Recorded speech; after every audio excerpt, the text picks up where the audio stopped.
For decades, we've been told to look up. We scan the stars, analyze satellite data, and wait for a signal from light years away. What if we've been looking in the wrong direction? What if the presence isn't arriving? What if it's already here, dug deep into the bedrock of our planet? Enter Danny Sheehan, a Harvard-educated constitutional titan who has spent 50 years tearing down the walls of government secrecy. This is the man who worked on the Pentagon Papers, investigated Watergate, and unraveled the Iran-Contra affair. He knows how the deep state hides its black budgets, and recently, Danny Sheehan touched on the ultimate third rail, stating flatly that non-human intelligences operate active physical hubs right here on Earth. He isn't talking about abstract theories. He's pointing to a precise coordinates, like the hyper-deep waters off of Guadelupe Island, where the USS Nimitz carrier strike group watched hundreds of anomalous craft rain down from low Earth orbit and dive cleanly into the Pacific Ocean without slowing down. I think one dropped within 7/8 of a second. Or Secret Mountain near Sedona, Arizona, a restricted zone heavily patrolled by unmarked military helicopters, where locals whisper about underground chasms and massive orbs rising from the ridges at midnight. Ross Coulthart is an eyewitness to these anomalous craft being escorted by military helicopters. But to truly understand the scope of this hidden infrastructure, we have to go back to 1973 to a man named Pat Price. Price was a former California police officer who became the undisputed legend of the military secret remote viewing program at Stanford Research Institute. The CIA and DIA thought remote viewing was an experimental joke until they gave Price coordinates to what they claimed was a simple civilian vacation cabin in West Virginia. Price closed his eyes, bypassed thousands of miles, and physically breached a hyper-classified NSA listening post hidden in the hills of Sugar Grove, West Virginia. And he didn't just describe the architecture. He read the classified code words straight off the file folders inside of locked cabinets. It absolutely terrified the intelligence community. He proved that no government secret was safe. And I'm going to show you an interview by Russel Targ himself where he talks about this very situation shortly before his mysterious death. And I'm going to tell you about that too. Price hand-delivered a rogue file to his handlers. He had scanned the globe on his own time and identified 4 massive subterranean operations run by non-human entities and humans. One was Mount Hayes in Alaska, Mount Perdido in Spain, Mount Inyangani in Zimbabwe, and Mount Zeal in Australia. The military took them so seriously they launched a clandestine intelligence gathering operation known as Project 8200. Tonight, we are parsing the transcripts, connecting the modern whistleblower testimony to historical operations, and mapping out the global grid. Watch this episode to the very end, because we have secured a piece of evidence regarding the structural layout of the Mount Hayes facility that turns everything you think you know about the cover-up completely upside down. So welcome back to UAP Truth 33. This is Touching the Third Rail. Stick around, because it's going to get deep. And I think at the end of this, you may be questioning reality. Have you ever remote viewed? Oh, yeah. Alien bases? Yeah. And what did you see? Basically what they were doing and their location and things like that. Yeah, they're there, but they're not there, only there on the moon. They're on other places too. Mm-hmm. Interesting. Mm-hmm. What sorts of aliens were up there? I didn't go into that. No, the alien bases, the 4 major alien bases on the Earth, I did those in depth, but the ones on the moon, I was just asked, what's going on, where are they, what's it look like, and all that. So yeah, I did what I was tasked to do. This is Project 8200, right, where Pat Price had seen 4... Pat Price saw the 4 alien bases, and they did Project 8200 before I got there.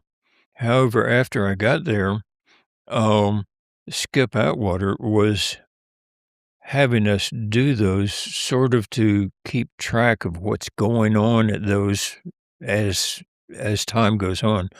The one in Mount Hayes, Alaska, Pat Price and Joe McMoneagle had found aliens and humans working side by side as sort of an intelligence gathering place. And years later, when I got there, I did Mount Hayes and found out that the equipment was now automated and still running, but there was no need for personnel there. So it was basically kind of empty of people. And what was the purpose of it? Keeping intelligence on the U.S. I mean, on the Earth, just collecting data and signals and all that. What would happen to me or an average civilian if we just went to Mount Hayes right now and tried to check this You'd out? probably get lost and frozen. I mean, it's high. It's constantly under snow, and I doubt you'd find your way in. So there's something on the inside of the mountain. Oh, it's inside the mountain, yeah. Mm-hmm. So similar to like the Cheyenne Mountain Complex. Yeah. When it comes to the American government. Yeah. Mm-hmm. And do UFOs fly in and out? I didn't get that. No, and neither did Joe or Pat Price. Now, where they fly in and out is in Mount Zeal in northern Australia. And see, I did all these blind, just, like everybody else. And the sketches that I drew, I mean, matched Pat Price's down to the measurements and everything else. So that kind of confirmed it for me. And stuff. So we've got a whole panoply of these things. The information has been made available to Congress. That these are that the evidence of the reality of the UFOs is absolutely overwhelming now. There are videos of them. There are photographs that the F-18 Super Hornets pilots have taken right out the window of their airplanes, not just the gun cameras, that can see these things, 4 miles away. They've got UFOs that are right up next to their craft, and they've taken the photographs of them with their own little cameras right out the window. We've got the Jay Stratton, who is the head of the Advanced Weapons Special Access Program in the United States Pentagon, has stated that he has been in the hangar with a verified non-human origin extraterrestrial spacecraft. And he has seen the beings with his own eyes. Right? So I got to interview him, and he went into detail about being present for one of these interviews, out at S4. Were they able to speak with these entities? It's telepathic. It's all telepathic. Yeah. And are they in custody, these entities? Well, it was interesting. Oscar couldn't tell. He went with his commanding officer from Project Blue Book, this special unit of Project Blue Book, out to S4. They went way down underground, and he wasn't even sure how many stories down they went. And they came into this place where they had actual UFO vehicles that were there, hovering, just hovering. They're functional. Sitting in the air. Yeah, right. They had them there at S4. And they go into this facility where the ET guy was, and he was in this room, like about maybe 20 foot long, and about 20 feet wide, and you could see him through the window, this two-way mirror that they had, it was in the room, and you could look in and see him. They had him in this big blue jumpsuit. They had him all dressed, and he was standing there in the room, and his commander went in and invited Oscar to come in with him. Oscar wouldn't go near him because he thought he was demonic. He said Oscar was from this really fundamentalist Christian congregation, and he thought it was demonic. He didn't want to go near it. And so he could see his commander go into the room. You could see him standing right there, as close as you are to me here. And they were telepathically communicating.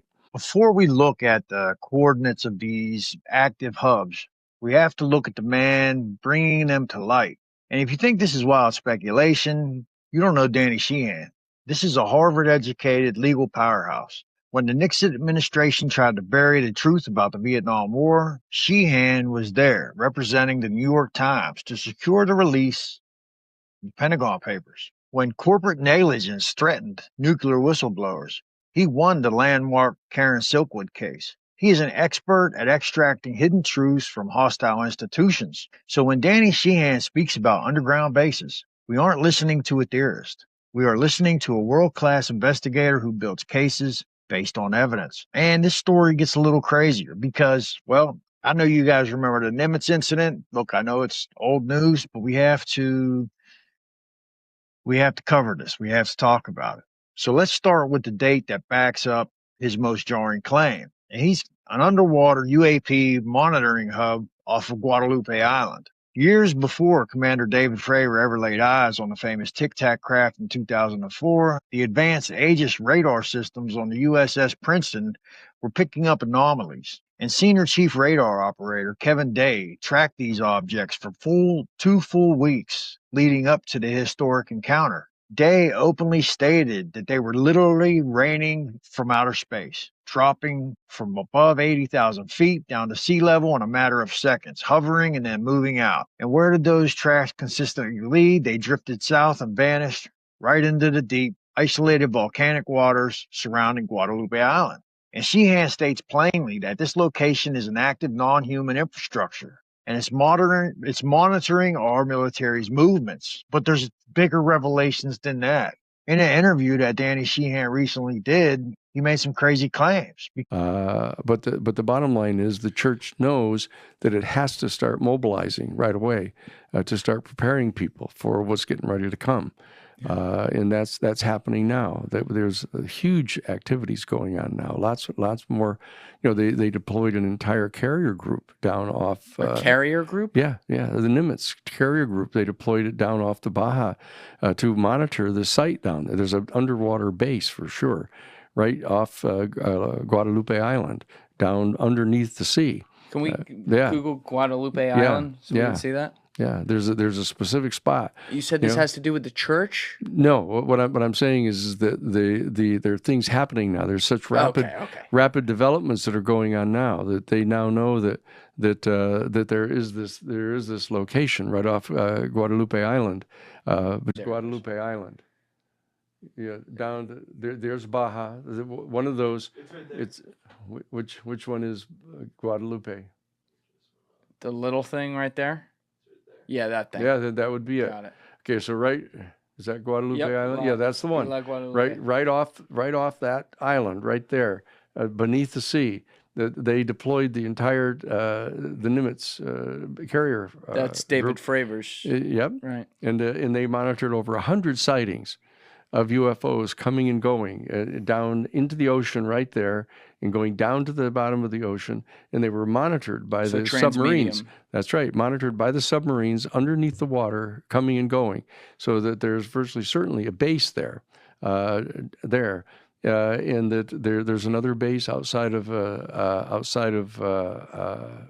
Sedona, Arizona, over by there's a place called the Secret Mountain Wilderness over there. That's just totally desolate area.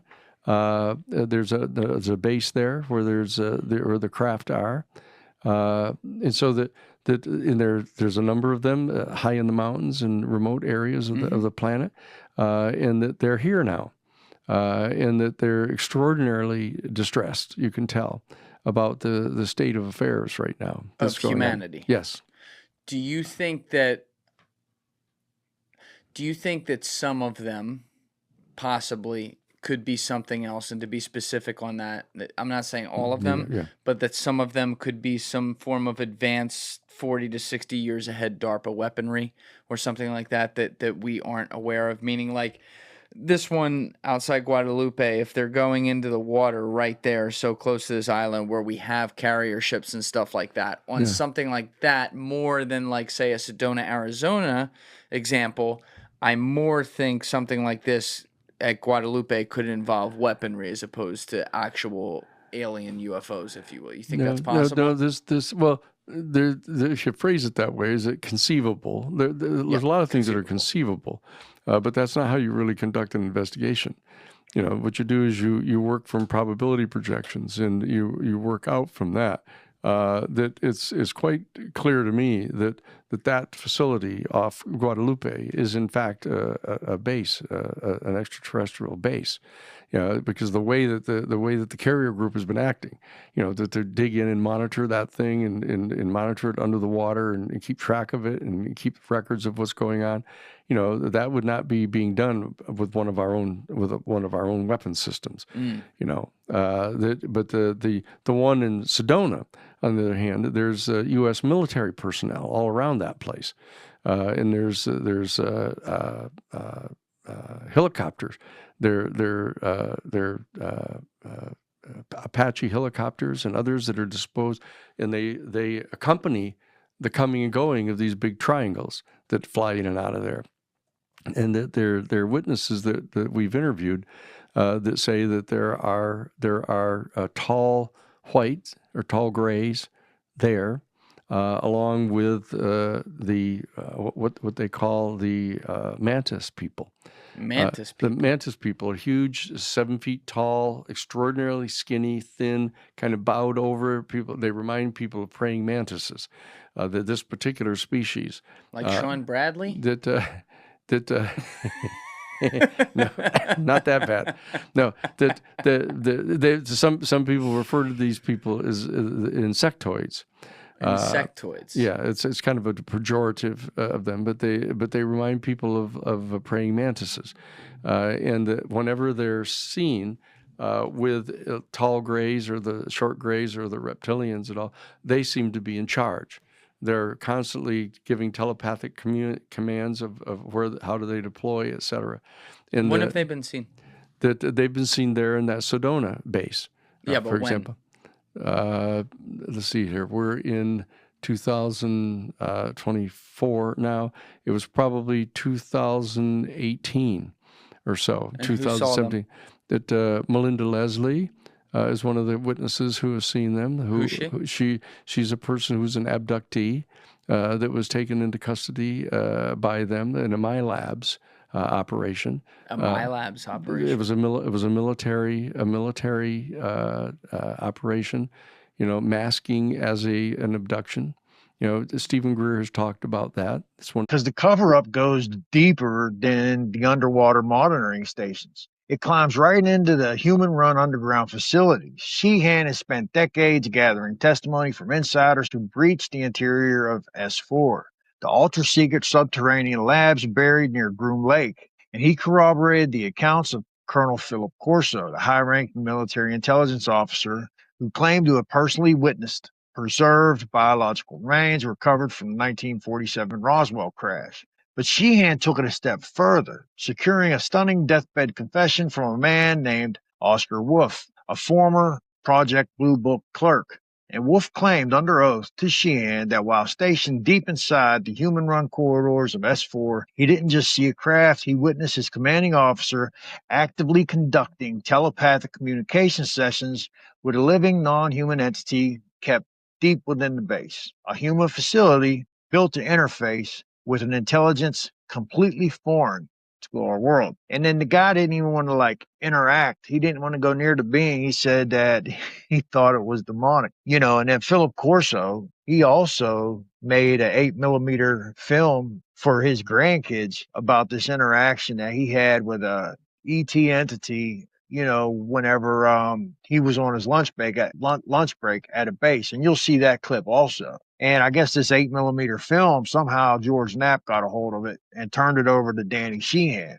So we have Colonel Philip Corso, who was the author of The Day After Roswell, where he explains that the basic technologies that we use today to interact with each other, being able to cell phones, fiber optics, Kevlar, integrated circuit chips, microchips, all these technologies, Philip Corso claims, came from crash retrievals of UFOs, reverse engineering of technologies not of this world. And that's wild, man. But back to the underground bases, because we gotta talk about Pat Price, because he was a legend in remote viewing circles. This dude, and he was just a police officer, right? Somehow he got hooked up with Russel Targ, Hal Puthoff, and the SRI team. And we're going to go through this. I'm going to show you some clips about that. But he dropped a 47-page dossier on Hal Puthoff's desk one morning and said, I think you need to look at this. So Hal Puthoff looks through it, and the claims he made in this 47-page document are explosive. Did we do them? Well, sure. Yeah, we did them. As practice or as favors. Mm-hmm. All right, ET targets. I mean, what were you discovering? What did you see? There were already 4 ET bases discovered before I got there, and that was sort of a standard thing to see if we could do those. I did 3 of them. I never did the 4th one up in the Pyrenees Mountains in Spain, but there's one in Mount Hayes, Alaska, one in Zimbabwe, and one in Mount Zeal in Queensland, Australia.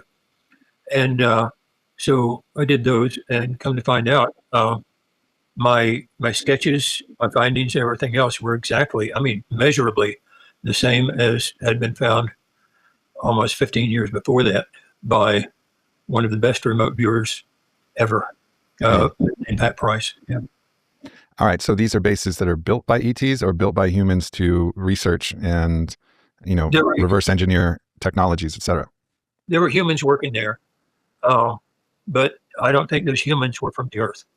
I think, well, originally, as if my viewing is correct, okay, when the Anunnaki, or whatever you choose to call them, were here before and left the planet, they took people with them to be slaves. They were slaves here, so they took slaves to go with them. And those people have been on other planets. And now then that the ETs are coming back, they're bringing those slaves and those people. So there are humans there, but I don't think they were born on Earth. Mm-hmm. And but the one at Mount Zeal, from what I found, tends to be a sort of an entry point to the Earth. That it's the entry portal to the Earth. ETs come there and then disperse out around the planet. The one in Zimbabwe seems to be a UFO repair facility. The one in Mount Hayes in Alaska seems to be some kind of an intelligence gathering thing for the ETs. Once Pat Price realized his mind could slip past any military barrier on Earth, he began scanning the globe on his own time. And in 1973, he walked in Hal Puthoff's office and dropped a rogue 47-page dossier on his desk containing handwritten notes and detailed engineering sketches. Price stated that non-human entities were operating 4 deep subterranean infrastructure hubs embedded inside ancient geological formations across the planet, and they had been here quite a long time. But Price didn't stop at the mountains. Hidden deep within his classified files was a wild, highly disruptive claim about the Bermuda Triangle. Price logged precise coordinates in the Atlantic, stating that the region wasn't just a hazard zone.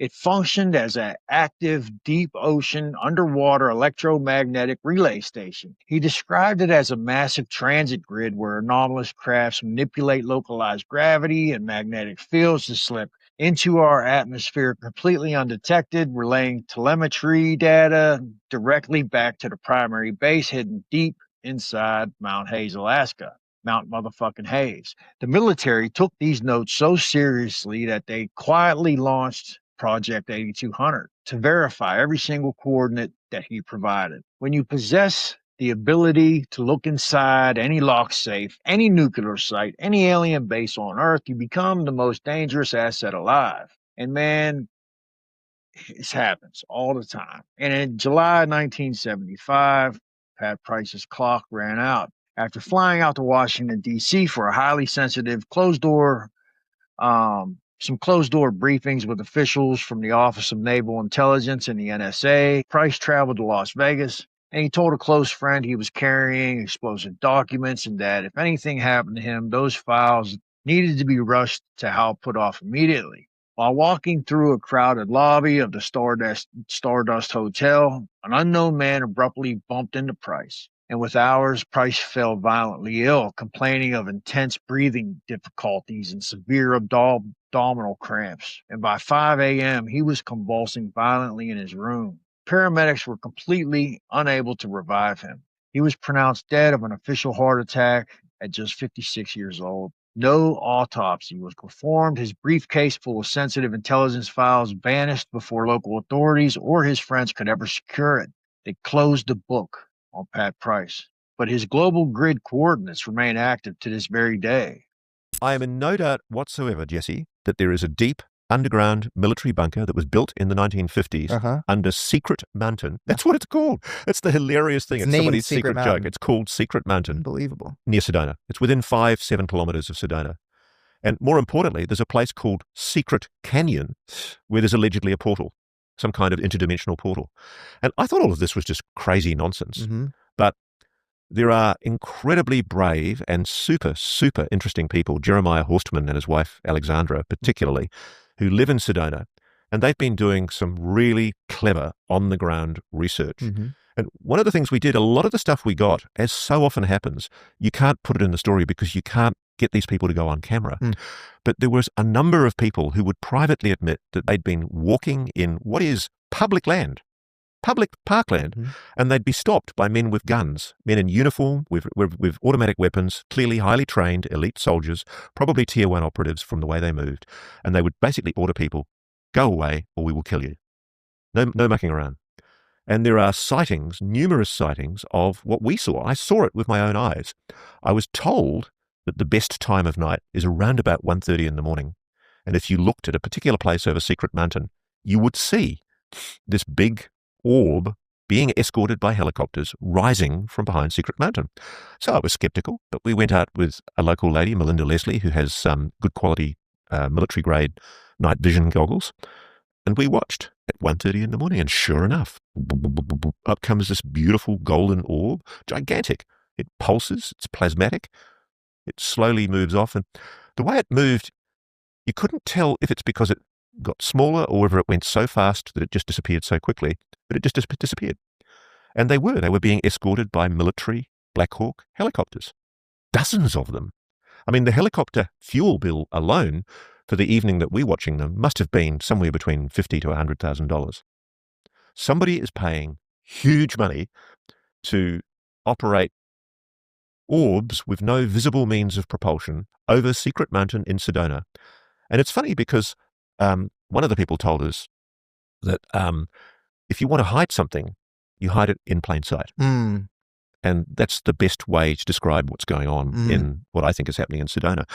And do you think that's NHI, non-human? Do you think it's man-made? Or, okay. I mean, there are allegations that that base is NHI. I've had people who are psionic tell me that they have detected NHI in that area. Sedona is also a strange place. It's a place everybody says when you go, weird stuff happens. Yeah, no, it does. And I never expected to see such overt displays of obviously anomalous technology in company with obviously military-style aircraft. And you show footage, which is amazing. And then you also show all these sort of logical fallacies of the cover story where it's like, I think there's like a contract between Northern Arizona University, but like none of the professors ever show up or whatever. And it's funny because what we're talking about is the Bradshaw Ranch. Yes. And there's allegedly a portal in the Bradshaw Ranch that was seen by the former owner of the ranch, Linda Bradshaw. And she actually took photographs of it. And it opened up in a particular area of the ground around that ranch, which just so happens to be the area that's fenced off. And we noticed that there is a tower in the middle of that area. This is supposedly a deserted ranch. There's nobody there. There's no electrical power. And there's solar panels on this post that has a camera. Now, if you're protecting the security of what is supposedly an academic research institution, you have the camera pointed out so that you can see people coming from the outside. Yeah. But you know where the camera's pointing? Where? It's pointing exactly at the point where Linda Bradshaw says she saw the portal. What Ross Coulthart witnessed over Secret Mountain isn't an isolated anomaly. It's part of a highly coordinated global grid. And if you think our military is clueless about it, think again. To understand how deeply the intelligence community understands its infrastructure, we have to look at the work of Russel Targ. Targ wasn't a mystic. He was a mainstream laser physicist who helped develop the earliest laser technologies for aerospace giants like Lockheed. In 1972, the CIA tapped Targ and Dr. Hal Puthoff to run a highly classified psychic espionage program at Stanford Research Institute. They wanted to see if human consciousness could breach ironclad Soviet secrets. What they didn't expect was a volunteer named Pat Price, a man Russel Targ openly called their psychic treasure, who would pull back the curtain on a completely different reality. But to test Price's accuracy, handlers gave him a set of coordinates for what they claimed was a simple civilian vacation cabin. They wanted a baseline test, and instead, Price psychically targeted a hyper-classified National Security Agency listening post hidden deep in the hills of Sugar Grove, West Virginia. Price didn't just look at the outside. He psychically walked through the concrete barriers, entered locked vault rooms, read top secret project code words straight off the file folders inside desk drawers, and he named the military personnel working the graveyard shift. And it caused an immediate, absolute code red panic in Washington. Security forces didn't believe in psychics. They thought there was a massive mole inside the Pentagon. Listen to Russel Targ in this interview, and himself detailed the exact moment a furious contingent of intelligence officers, police came to Stanford Research Institute. They descended upon their California laboratory to find out how a civilian police commissioner from Burbank just completely bypassed the most advanced security apparatus on Earth. Pat Price, they had the file, Ingo Swann had the file that Pat Price had gotten so good at remote viewing that they assigned him a task they gave him the exact longitude and latitude down to the minute and second of a location, and he was assigned an artist so that he didn't have to do these hen scratches trying to show it. But he was saying, so what's there? So there's this major building here, and there's big fence up with razor wire on the top of it and everything. And his facilitator was Russel Targ. And so Russell was saying, okay, now can you get inside the fence? Can you see anything inside the fence? And he goes, yeah, okay, all right, yeah, I can see inside the fence. There's just this no man's land there. Can you get to the front door of this place? And he said, all right. He said, okay, all right, I got it. Yeah, okay, I'm in front of the front door. He said, can you go inside the building? He said, let me see here. Okay, yeah, I can see inside the building here. He said, so what do you see? He says, this big long hallway. And there's some doors on both sides. And Russell said, now go down to the third door on the left. He said, okay. He said, can you go into the room? Yeah, I can go into the room. So what do you see? Well, there's a big desk there and some chairs and stuff. There's a big file cabinet over in the right corner over here. Go over to the file cabinet. So he goes over to the file cabinet. I said, second drawer, first file. Read it to me. And he did. What was it? Well, that's not the point. The point is that he did it. Yeah. And he can do it, And it turns out it's an American facility. It's a top CIA security facility. Yeah, but that's insane then. So Yeah. Anybody with remote viewing skills can get the nuclear codes? Not anybody, but Pat Price could. The best. So that's Pat Price, right? Mm-hmm. And in the same file, it points out that Pat Price had actually evolved to the point where they could take a full photograph of a boomer-class Russian submarine, nuclear submarine, and show it to him and say, where is it? Right now. And he would give him right down to the exact longitude and latitude, down to the minute and second of exactly where that is. And he visualized the whole thing and told him exactly where it was. But there was a huge UFO right over the top of the water where that thing was. And it was tracking it and monitoring it. And he had it in the file. I'm going, whoa. I said, this is pretty wild. He just lays down and talks. The other people trained by Ingo Swann, and they have this very complicated structure to do their remote viewing. And so I had 6 of those, I think maybe 5. And then we had a couple people who kind of did their own thing. And This was 10 years after. That's why I call it Project 8200, because it was 1973 when Pat Price did this. And then Puthoff gave me the material here after, in his opinion, things quieted down out there and people weren't talking about this anymore. So he handed me these and see if I would run challenge targets on them. And so the Project 8200 is those challenge targets of asking Stargate remote viewers, giving them coordinates to go to and have them describe what's there. And so these bases, were they part of the challenge targets? That I gave them the coordinates that Price had said, this is where I was looking. So I took those coordinates and I told them to go look at these different coordinates and see what they found there. The Stargate remote viewers. So before we get into what they saw, what did Pat see at these bases?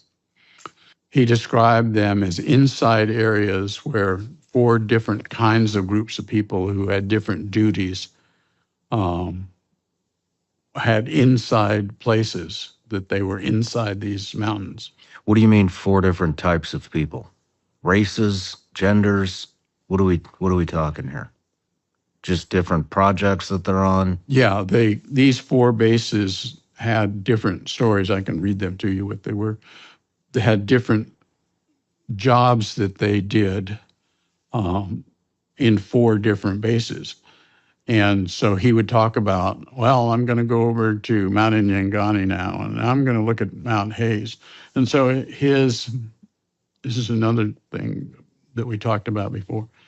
He just would go to this place as, well, this is very interesting over here at Mount Perdido, but I think I'll go back up to Hayes. And then his thing would change. And we had to go through the transcript very carefully. Where's he supposed to be talking about now? And then going back to the discussion we had a minute ago, how did he know which one to go to and might be more interesting and so forth? And that's just in the back of. This is where the rabbit hole splits wide open.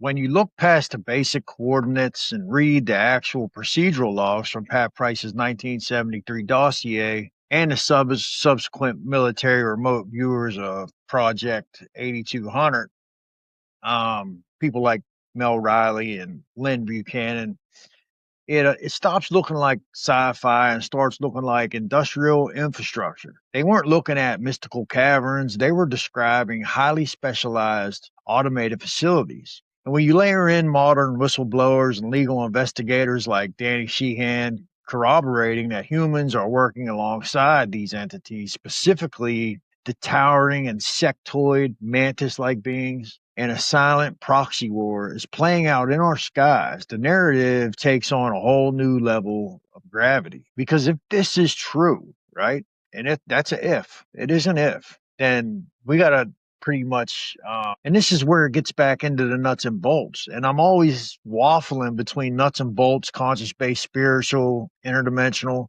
It's just a really heavy subject that has a lot of, it's like I said, it's a hall of mirrors. But now that we've established that the military spent years quietly verifying Pat Price's claims through Project 8200, we have to ask the most disruptive question. What are these bases actually doing? And according to the declassified SRA logs, this isn't just a random collection of outposts. It's an interconnected, highly functional global network where each mountain serves like a strict industrial purpose, right? And it's wild. And it really gets detailed. And the thing is, it was multiple viewers doing these blind, sessions, and they were reporting the same thing. But so you got Mount motherfucking Hayes in Alaska, right? And this is like the primary technical command and intercept, space telemetry tracking, capable of overriding human military and space mission systems. Then you got Mount Perdido, which was in Spain. This was like interplanetary transport terminal, had a retractable cantilever landing bays, high-tech perimeter pressure plates to prevent escapes. And then you got Mount Inyangani, global maintenance and heavy overhaul, industrial spare part storage, robotic welding arrays sealed in transparent vacuum chambers. And then you got Mount Zeal in Australia, which was a personnel, logistics, and rest sector. Rotational hub or entities cycle through for rest and things like this. But think about that. Mount Hayes is the nerve center, actively tapping into human aerospace networks. Mount Perdido is the spaceport. Inyangani handles the mechanical repair, and Mount Zeal manages the personnel. It's a completely corporate military-style supply chain buried inside Earth's bedrock. And it's just really say about that.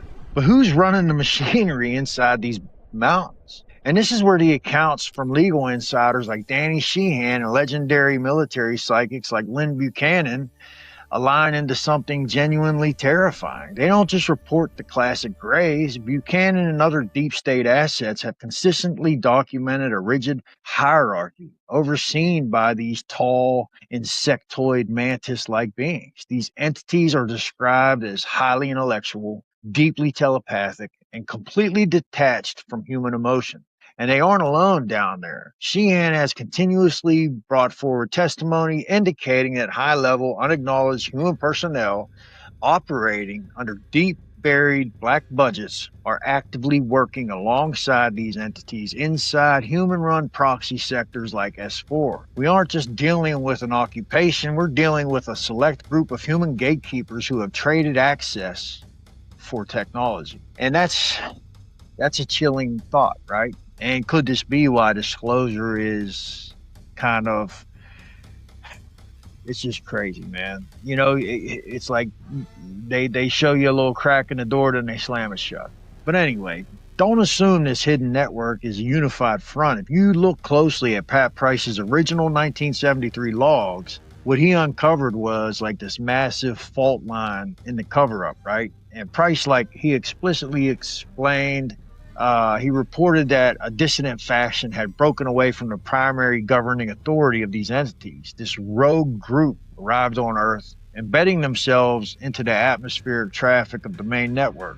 And Price explicitly interpreted erratic aerial maneuvers, unexplained military skirmishes, and sudden anomalous radar returns over restricted zones as a quiet subterranean proxy war was playing out right under our noses. Two non-human factions fighting a covert war of control for the grid, while our own shadow government scrambles to figure out which side they're actually aligned with.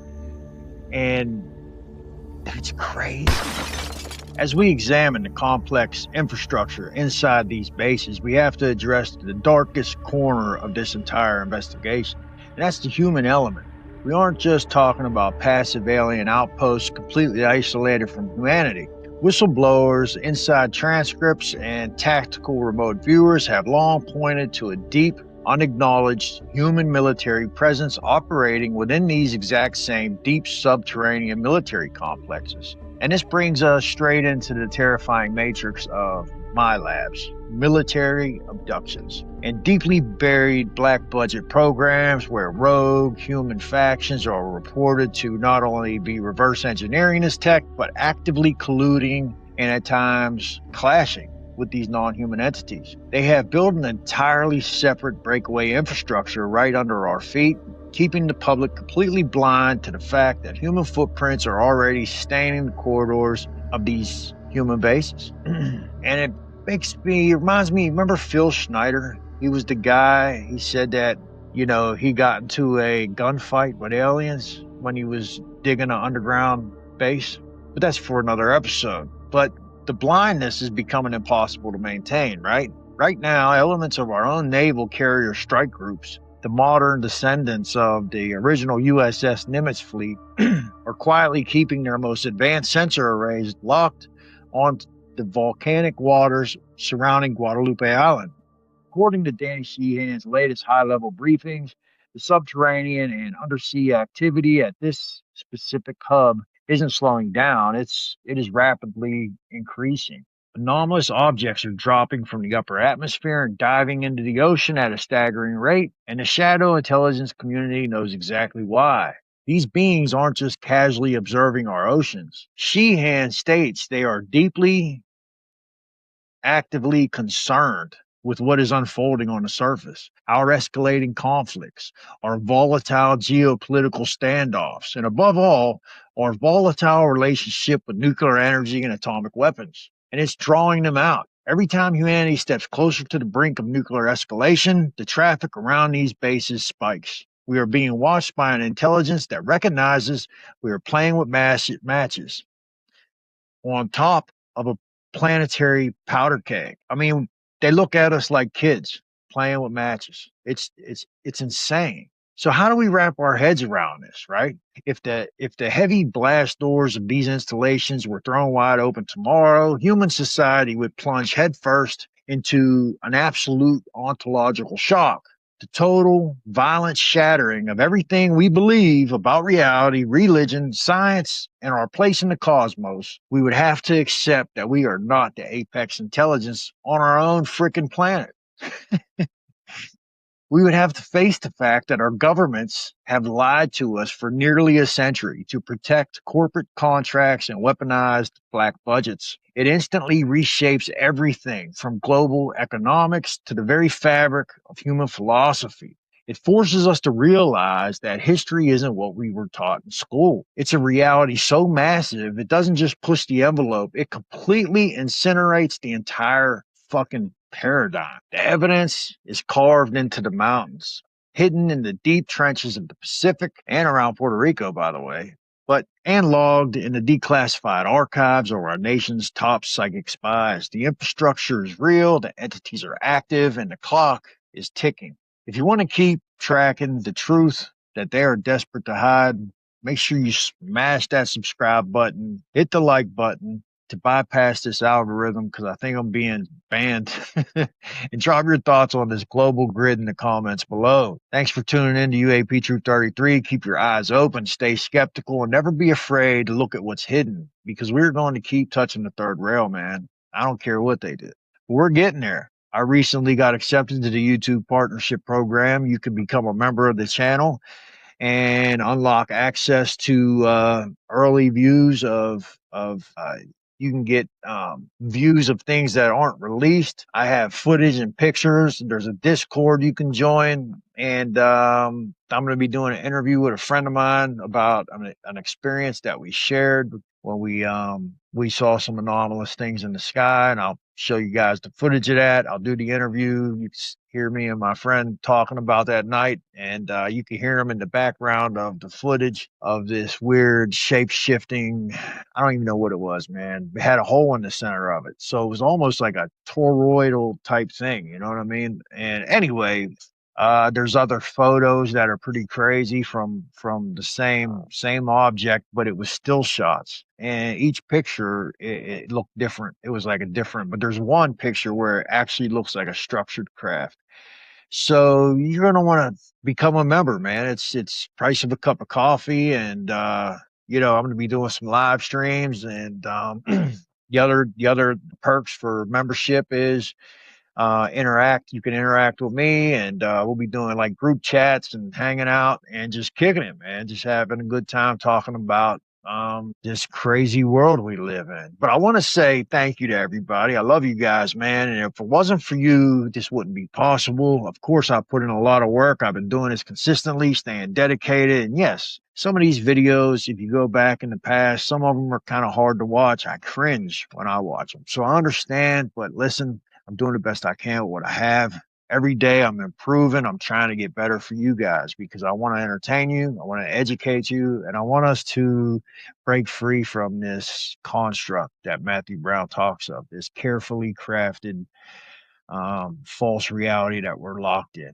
This rat race that we go through every single day just to pay the bills and get the kids to school and do these things, right? And so we're going to explore all these subjects, breaking free from this construct, breaking out of the false reality, waking up to what we were really meant to do here, right? What this is really about. So I don't know. I like to get deep. I like to dive down those rabbit holes of existentialism and the purpose of us and why we're here. And I think this is why I'm so fascinated by the UFO subject. And not only that, but the other aspects of the phenomenon that I'm not sure if it's the same thing, right? Is the deep underground military bases and the craft and the high tech things that were seen by the remote viewers, is it really the nuts and bolts? Is that the phenomenon, or is it the consciousness, the Chris Bledsoe, the spirituality, the lady? Is that the phenomenon, or are we looking at two separate things, right? So I don't know, man. This is what we're going to be exploring, and we're going to have a hell of a time doing it. So please, man, make sure you hit the subscribe, like button, man, become a member. And love you guys, man. Share it to a friend, share it to two friends. See you tomorrow. Peace.